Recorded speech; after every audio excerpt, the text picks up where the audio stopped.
அன்பிற்குரிய மாணவ செல்வங்களே, என்று நாம் பார்க்க இருப்பது 9வது சாப்டர் தனிநிலை கணக்கியலாகும். 9வது சாப்டர் தனிநிலை கணக்கியலானது 2 பகுதிகளாக பிரிக்கப்பட்டுள்ளது. ஒன்று தர்க்க கணிதம், மற்றொன்று குலங்கள். இந்த தனிநிலை கணக்கியலுக்காக மொத்த மதிப்பெண்கள் 26. அதிலே 1 மதிப்பெண் வினா 4ம், 6 மதிப்பெண் வினா 2ம், 10 மதிப்பெண் வினா 1ம் கொடுக்கப்பட்டிருக்கும். ஆக மொத்தம் இந்த தனிநிலை கணக்கியல் படிப்பதினாலே நமக்கு 26 மதிப்பெண்கள் கிடைக்கும். இதே வால்யூம் 1ல் பார்த்தீங்கன்னா அணிகள் 26 மதிப்பெண், கலப்பெண்கள் 26 மதிப்பெண். வால்யூம் 2வில் பார்த்தோம்னா இந்த தனிநிலை கணக்கியல் 26 மதிப்பெண், அதே போன்று நிகழ்தகவு 26 மதிப்பெண். ஆக மிகவும் இந்த 26 மதிப்பெண்களிலே மிகவும் சுலபமாக எளிதாக எடுக்கக்கூடிய ஒரு சாப்டர் எது அப்படின்னா தனிநிலை கணக்கியல் மட்டும்தான். இதை படிப்பதனால 26 மதிப்பெண் ஈஸியாக எளிமையாக படிக்க, ரொம்ப கஷ்டப்பட்டு படிக்காமையே இதை வாங்கிடலாம். ஆக இந்த தனிநிலை கணக்கியலை 2ஆக நாம் பிரித்து கொள்கிறோம். கொடுக்கப்பட்டிருக்கிறதே இதுதான். ஒன்று தர்க்க கணிதம், இன்னொன்று குலங்கள். இந்த தர்க்க கணிதம் என்று சொல்லுகின்ற பொழுது, இந்த தர்க்கம் என்று வருகின்ற பொழுது இந்த கம்ப்யூட்டர் அனாலிசிஸ்டில், கம்ப்யூட்டரில் ரொம்ப முக்கியமான பகுதியாக இது விளங்குகிறது. கொள்கைகளை எல்லாம் இந்த தர்க்கம் தான் பயன்படுத்தப்படுகிறது. அந்த தர்க்க கூற்றுகள்னு பிரிக்கிறோம். தர்க்க கணிதம் என்று வருகின்ற போது தர்க்க கூற்றுகள். அது என்ன தர்க்க கூற்றுகள் அப்படின்னா, அது ஒரு வாக்கியம். அந்த வாக்கியமானது உண்மையாக இருக்கணும், இல்லைன்னா பொய்யா இருக்கணும். தர்க்க கூற்று என்று சொல்லுகின்ற பொழுது ஒன்று உண்மையாக இருக்க வேண்டும், இல்லைன்னா பொய்யா இருக்கணும், தவறானதாக இருக்கணும். ரெண்டும் சேர்ந்து நிச்சயமாக இருக்க முடியாது. ஆக தர்க்கம் என்று சொல்லுகின்ற பொழுது ஒன்று உண்மையாக இருக்க வேண்டும் அல்லது பொய்யாக இருக்க வேண்டும். அப்போ அந்த கூற்றினுடைய மெய் மதிப்புகளை எப்படி குறியீட்டு மூலியமாக குறிக்கலாம் அப்படின்னா, ஒன்று எஃப்னு சொல்கிறோம், இன்னும் ஒன்று டீன்னு சொல்கிறோம். தவறாக இருந்ததுன்னா எஃப்னு சொல்கிறோம், சரியாக இருந்ததுன்னா அந்த கூற்று சரியாக இருந்தால் டி என்றும் குறிப்பிடுகிறோம். இந்த 2 தான் நாம் குறிப்பிடுறோம். ஆக இந்த வார்த்தைகள், இந்த வாக்கியங்கள் என்று சொல்லுகின்ற போது தனித்தனியாக இருக்கலாம். இப்போ ராமன் புத்திசாலி, ரவி அழகானவர்னா இதை தனித்தனியான கூற்றுக்கள். இதை சேர்த்து எழுதலாம், பிரித்து எழுதலாம். மொத்தமாக கொடுத்துருந்தா பிரித்து எழுதலாம். ஆக கூற்றுக்கள் என்று சொல்லுகின்ற பொழுது ஒன்று டி சரியாக இருக்கும், இல்லை அதாவது உண்மையாக இருக்கும், இன்னொன்று தவறாக இருக்கும், பொய்யானது, மெய் அல்லது பொய் என்று குறிப்பிடலாம். அதாவது ட்ரூ ஃபால்ஸ் என்று குறிப்பிடலாம். ஆக இந்த கூற்றுக்களை நாம் என்ன செய்யலாம் அப்படின்னா, இந்த வாக்கியங்களை இணைக்கலாம். அந்த எதை கொண்டு இணைப்பது அப்படின்னா, மற்றும்னு ஒரு வார்த்தை இருக்குது, மற்றும் அப்படின்னு ஒரு வார்த்தை, இன்னொன்று அல்லது அப்படின்னு ஒரு வார்த்தை, இன்னொன்று மறுப்பு. இந்த 3 வார்த்தையை கொண்டு நாம் என்ன செய்யலாம் அப்படின்னா வாக்கியங்களை இணைக்கலாம். இந்த தனித்தனியாக இருக்கிற வாக்கியங்களை, அதாவது நான் முதல்லயே சொன்னேன், ராமன் புத்திசாலி, ரவி அழகானவர் அப்படின்னா ரெண்டுத்தையும் சேர்த்து செய்யும்பொழுது ராமன் புத்திசாலி, ரவி மற்றும் ரவி அழகானவர் அப்படின்னு மற்றும் என்ற வார்த்தையை போடலாம். இன்னொன்று அல்லதுன்னு வார்த்தை போடலாம், இன்னொன்று மறுப்புன்னு வார்த்தை போடலாம். இந்த மற்றும் என்றதை குறியீட்டு மூலியமாக சொல்லுகின்ற பொழுது, மற்றும் என்ற வார்த்தையை குறியீட்டு மூலியமாக சொல்லுகின்ற பொழுது நாம் என்ன செய்யணும் அப்படின்னா இந்த குறியீட்டை பயன்படுத்துகிறோம். இதுக்கு பேர் என்னன்னா இணையல்னு பேர். இணையல், இதுக்கு பேர் இணையல்னு பேர். கேப், இதை நாம் ஜென்ரலாக நம்ம பேசும்போது என்ன சொல்லிக்கலாம், இது கேப்புன்னு சொல்லிக்கலாம், இணையல். ஆனால் சொல்லும்போது இணையல்னு தான் சொல்லணும், நாம் இதை கேப்புன்னு சொல்கிறோம். இந்த அல்லதுன்றதை இணைக்கும் பொழுது என்ன கிடைக்கும் அப்படின்னா, எதை கொண்டு இணைக்கலாம் அப்படின்னா வி, இதுக்கு பேர் என்னன்னா பிரிப்பிணைவுன்னு பேர். இதுக்கு பிரிப்பிணைவு அப்படின்னு சொல்கிறோம். இதுக்கு நெகேஷன், மறுப்புன்றதை நெகேஷன், இந்த குறியை கொண்டுக்கிட்டு எழுதலாம். அப்போ ஜென்ரலாக பெரும்பாலும் நாம் கூற்றுக்களை எப்படி இணைக்கலாம் அப்படின்னா 3ஐ கொண்டு தான் இணைக்கலாம். அதாவது 2 தான் மெயினாக பயன்படுத்தப்படுகிறது. இணையல்னு ஒன்று, பிரிப்பிணைவுன்னு ஒன்று, 2 தான். அப்போ இந்த ரெண்டுத்தையும் பயன்படுத்தி மூன்றாவது ரொம்ப ரேராக நம்ம பயன்படுத்துகிறோம். ஆக நாம் தெரிஞ்சிக்க வேண்டியது என்ன அப்படின்னா, தர்க்க கணிதத்திலே தர்க்க கூற்று என்று சொல்லுகின்ற பொழுது அது ஒரு வாக்கியம். அந்த வாக்கியம் உண்மையாகவும் இருக்கலாம், பொய்யாகவும் இருக்கலாம், ரெண்டும் சேர்ந்து இருக்கக்கூடாது.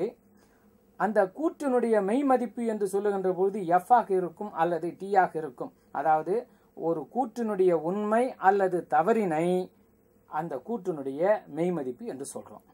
அடுத்தது இந்த வாக்கியங்களை இணைப்பதற்காக இணையல் என்ற ஒரு குறியீட்டை பயன்படுத்துகிறோம், பிரிப்பிணைவு என்ற ஒரு குறியீட்டை பயன்படுத்துகிறோம். இதுதான் தமிழில் மற்றும்னு சொல்கிறோம், அல்லதுன்னு சொல்கிறோம், மறுப்புன்னு சொல்கிறதுக்கு தான், இல்லை என்றதுக்கு சொல்கிறதுக்கு தான் நாம் இந்த குறியீடுகளை பயன்படுத்துகிறோம். இணையல் என்ற குறியீடை பயன்படுத்துகிறோம், பிரிப்பிணைவு என்ற குறியீடை பயன்படுத்துகிறோம், மறுப்பு என்ற இந்த 3 குறியீடுகளை மட்டுமே பயன்படுத்தி நாம் இந்த தர்க்க கணிதத்தை பார்க்க போகிறோம்.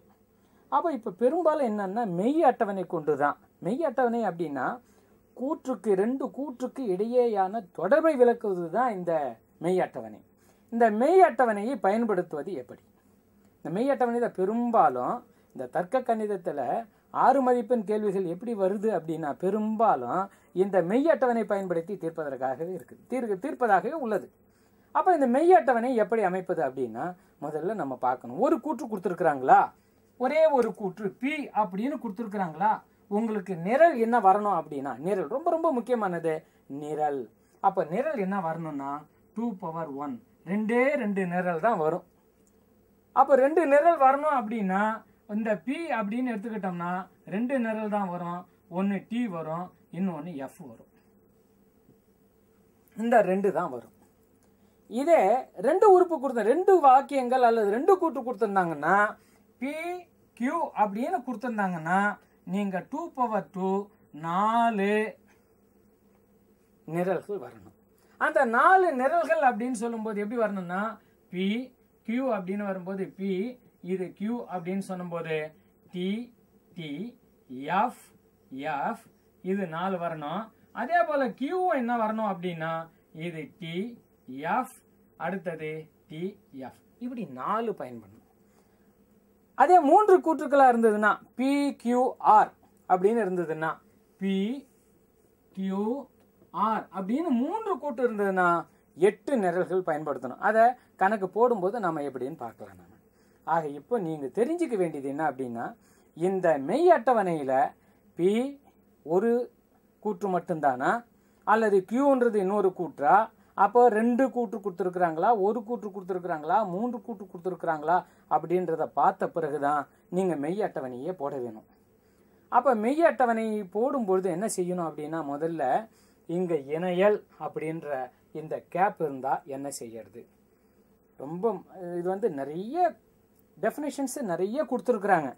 நாம் இது மிக எளிதாக அப்படின்றதுனால நான் சிலவற்றையெல்லாம் படிக்காமையே நான் என்ன செய்கிறேன் அப்படின்னா ஒரு சின்ன ஒரு ஹிண்ட்டோட நான் நிறுத்திக்கிறேன். இப்போ என்ன ஹிண்ட் அப்படின்னா, இந்த இணையல் என்ற சிம்பல் இருந்ததுன்னா எஃப் பாருங்க, எஃப் ஏதாவது ஒரு எஃப் இருந்ததுன்னா எஃப் தான் வரும். அடுத்தது பிரிப்பிணைவு இந்த சிம்பல் இருந்ததுன்னா நீங்க ஏதாவது ஒரு டீயை பாருங்க. நீங்க பார்க்கணும் எந்த சிம்பல்னு பாருங்க, எந்த இணையல்னு பாருங்க, இணையல் இருக்குதா பிரிப்பிணைவு இருக்குதா அப்படின்னு பாருங்க. இந்த கேப் அப்படின்னு இந்த இணையல் சிம்பல் இருந்ததுன்னா அது எஃப் பாருங்க, எஃப்ல ஏதேனும் ஒரு எஃப் இருந்தா எஃப் தான் வரும். அடுத்தது இந்த வி இருந்ததுன்னா ஏதேனும் ஒரு டி இருந்ததுன்னா எல்லாமே டி தான் வரும். அப்போ அதை எப்படி போடுறது அப்படின்னா பெரும்பாலும் நாம் இந்த 2 மட்டும் நாம் சரியாக பார்த்துக்கிட்டோம்னா நமக்கு எல்லாமே கொஞ்சம் ஈஸியாக இருக்கும். இப்போ நான் 2 கூற்றை எடுத்துக்கிறேன், பின்னு ஒரு கூற்று, கியூன்னு ஒரு கூற்றை எடுத்துக்கிறேன்.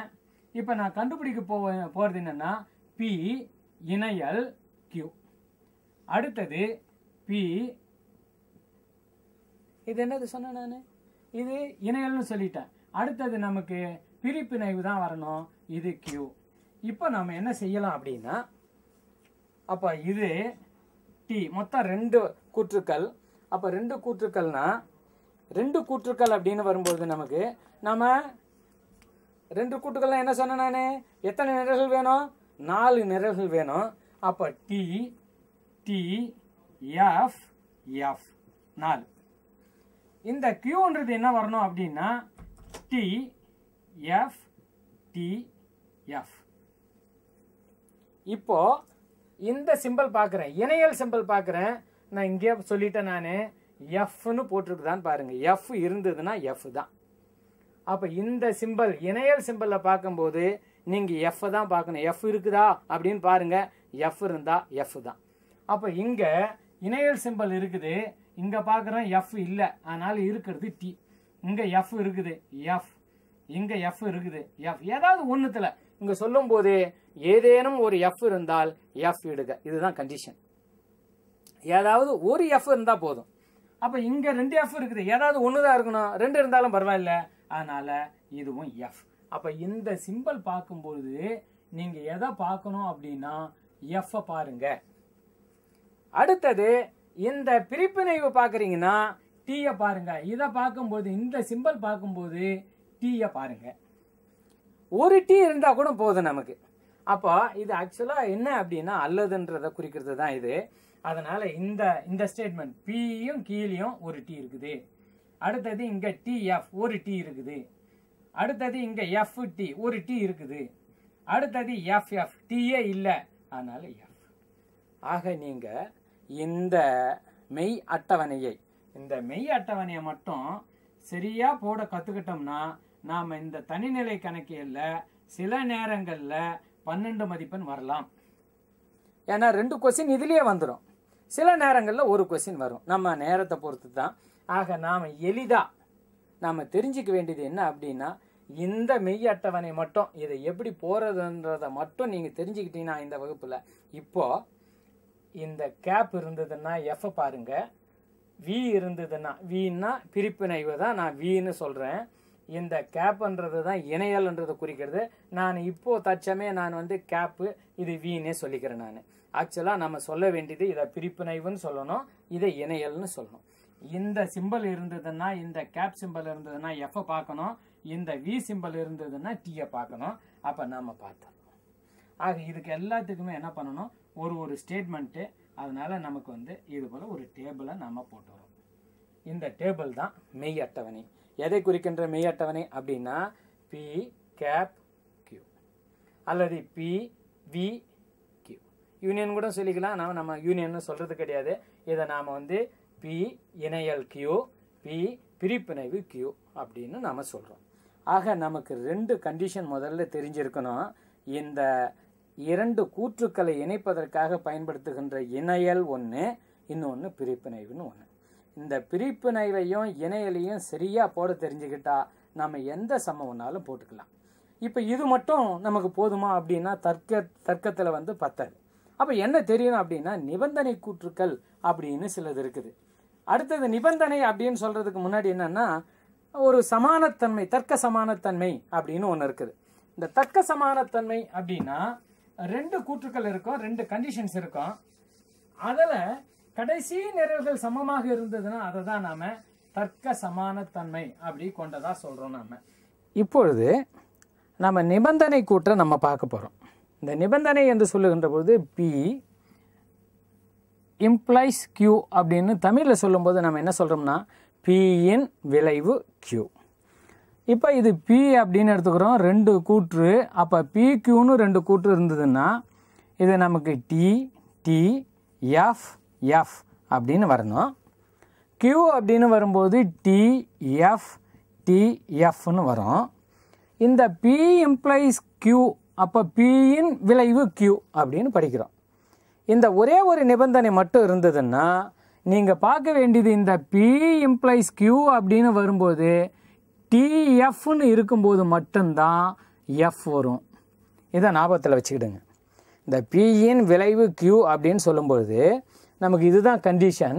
என்னென்னா பி இம்ப்ளைஸ் கியூ, பியின் விளைவு கியூனா டிஎஃப்னு எங்கெல்லாம் இருக்குதோ அங்கே மட்டும்தான் எஃப் வரும். இப்போ நம்ம பார்க்குறோம் டி தான், இங்கே டிஎஃப்னு இருக்குது, அதனால் எஃப். ஒரே ஒரு டிஎஃப் தான் இருக்குது, இங்கே எஃப்டி, அதனால் ஒன்றும் ப்ராப்ளம் கிடையாது, நமக்கு டிஎஃப்னு தான் இருக்கணும். அப்போ டி இந்த ஒரு இடம் மட்டும்தான், இந்த T F equal to F. இந்த கண்டிஷன் பியின் விளைவு. ரெண்டு கூட்டு இருக்கும்போது பியின் விளைவு கியூன்னு சொல்லணும்னா டிஎஃப் ஈக்குவல் டு எஃப். இதையே நீங்கள் என்ன பண்ணலான்னா நிபந்தனைன்னு வரும்போது இரு நிபந்தனைன்னு ஒன்று இருக்குது. இரு நிபந்தனை அப்படின்னு சொல்கிறோம். இந்த இரு நிபந்தனை அப்படின்னா டபுள் இம்ப்ளைஸ் வரும். நிபந்தனை அதை எப்படி எழுதலாம் அப்படின்னா பி டபுள் இம்ப்ளைஸ். இதை எப்படி படிக்கிறது அப்படின்னா டபுள் இம்ப்ளைஸ்னு வரும்போது நமக்கு படிக்கும்போது அதாவது பி இருந்து அதான் ஈஃப் அண்ட் ஒன்லி இஃப் போல் வரும். பி இருந்து மேலும் இருந்தால் மட்டுமே கியூ அப்படின்னு வர்றது. இது டபுள் இம்ப்ளைஸ். இப்படி இருக்கும்போது இந்த டபுள் இம்ப்ளைஸ் இருந்ததுன்னா என்ன கண்டிஷன் அப்படின்னா இப்போது பி நமக்கு தெரியும், கியூ நமக்கு தெரியும். இது வந்து ஜென்ரலாக ரெண்டு கூற்றுக்கள்னு வரும்போது மொத்தம் 4 நிரல் டிடி எஃப்எஃப். இங்கே வரும்போது டிஎஃப் டிஎஃப். அடுத்தது என்ன செய்யணும் அப்படின்னா பி டபுள் இம்ப்ளைஸ் கியூ அப்படின்னு சொன்னோம்னா கண்டிஷன் என்ன அப்படின்னா டிடிஓ இதனுடைய இது இருந்தால் மட்டுமே கண்டிஷன் பயன்படுத்தும் போது என்னென்னா 2 டீன்னு இருந்ததுன்னா 1 டி வரும், 2 எஃப் இருந்தாலும் 1 டி வரும். ஒன்று டிடி ஆகவோ அல்லது எஃப்எஃப் ஆகவோ இருந்தால் மட்டுமே நீங்கள் டீன்னு போடணும், மிச்சதெல்லாம் எஃப். இதுதான் கண்டிஷன். அப்போ நாம் ஒன்று இணையலுக்கு என்ன அப்படின்னு பார்க்குறோம். மொத்தம் 4 கண்டிஷன் தான் இது வரைக்கும் நம்ம பார்த்துருக்குறோம். முக்கியமானது அந்த 4 கண்டிஷனை நான் இப்போ எழுதி போட்டுட்டு என்ன பண்ணலாம்னு நினச்சிட்டு இருந்தா சம்ஸ். இதை எப்படி மெய் அட்டவணை மூலம் நம்ம பார்க்கலாம் அப்படின்றது. இதுதான் இந்த நிபந்தனை, இரு நிபந்தனை, இணையல், அடுத்தது வந்து பிரிப்பிணைவு. இந்த 4 பேஸ் பண்ணி தான் எல்லா சம்ஸும் இருக்குது. சம்ஸ் வரும்பொழுது என்னென்னா மொத்தம் 3 டைப்பாக பிரிக்கலாம். என்னென்ன மாதிரியான டைப்புனா மெய் அட்டவணை எழுதுக அல்லது மெய் அட்டவணை மூலம் காண்பிக்க அப்படின்னு சொன்னாங்கன்னா மெய் அட்டவணையை முதல்ல நம்ம போடணும். ஒரு சம்மை சாதாரணமாக எடுத்துக்கிட்டு நாம் இப்போ சம் மூலிமா அதை போட்டுக்கலாம். முதல் சம் என்ன அப்படின்னா பி பிரிப்பிணைவு கியூ. இப்படி ஒரு சம் எடுத்துக்கிறோம். P V Q. அடுத்தது கேப் நெகேஷன் கியூ. இப்படி எடுத்துக்கிறோம். இதுக்கு மெய் அட்டவணை தயாரிக்க. மெய் அட்டவணை. இந்த மெய் அட்டவணை அப்படின்னு சொல்லும்போது நாம் யோசிக்கணும். என்ன முதல்ல கேட்க வேண்டிய கேள்வி என்னென்னா எத்தனை கூற்றுக்கள் அப்படின்னு பார்க்கணும். எத்தனை கூற்றுக்கள்னால் 2 கூற்றுக்கள் இருக்குது. அப்போ 2 கூற்றுக்கள்னு வரும்போது எத்தனை நிரல்கள் வரணும் அப்படின்னா 4 நிரல்கள் தான் வரணும். அப்போ பி, அடுத்தது கியூ, அடுத்தது என்ன கண்டுபிடிக்கணுமோ அது பி வி கியூ அல்லது யூனியன்னு சொல்லிக்கோ. அடுத்தது நெகேஷன் இல்லை நமக்கு. அப்போ நெகேஷனை கண்டுபிடிங்க. Negation Q. இந்த நெகேஷன் மறுப்புன்னா உண்மையாக இருந்தால் பொய்யா இருக்கும், பொய்யா இருந்தால் உண்மையாக இருக்கும். அதான் நெகேஷன். அதனால தான் நான் முதல்ல மறுப்புன்னு சொன்னேன். அதை பற்றி விளக்கம் சொல்லலை நான். அடுத்தது என்ன அப்படின்னா பி வி கியூ பிரிப்பிணைவு, அடுத்தது இணையல், நெகேஷன் கியூ. இது என்ன அப்படின்றத பார்க்கலாம். ஃபஸ்ட்டு என்ன செய்யணும் அப்படின்னா பியை தான் நீங்கள் எழுதணும். நிறைய பேர் இதில் தப்பாக எழுதுறீங்க. எடுத்த உடனே இந்த பி அப்படின்னா 2 டி 2 எஃப் மாற்றி போடலாமா? போட்டு